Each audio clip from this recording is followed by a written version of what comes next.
এই লোক বলছে যে এই দেশে আপনার আওয়ামী লীগের 2 জন ব্যানার ধরার জন্য লোক পাওয়া যাবে না, কিন্তু আজকে দেখেন এই সরকার সেই দলের আপনার একটা প্রতিষ্ঠা বার্ষিকী আপনার প্রতিহত করার জন্য 18,000 পুলিশ ঢাকায় মোতায়েন এবং আরো 6টা জেলায় আপনার সেনা মোতায়েন।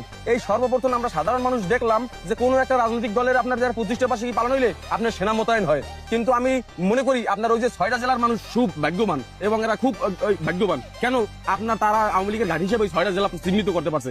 আমরা যা সাধারণ মানুষ দেখতে আছি এখন যে পরিবেশ, 64 জেলায় সেনা মোতায়েন করা লাগবে আওয়ামী লীগের জন্য।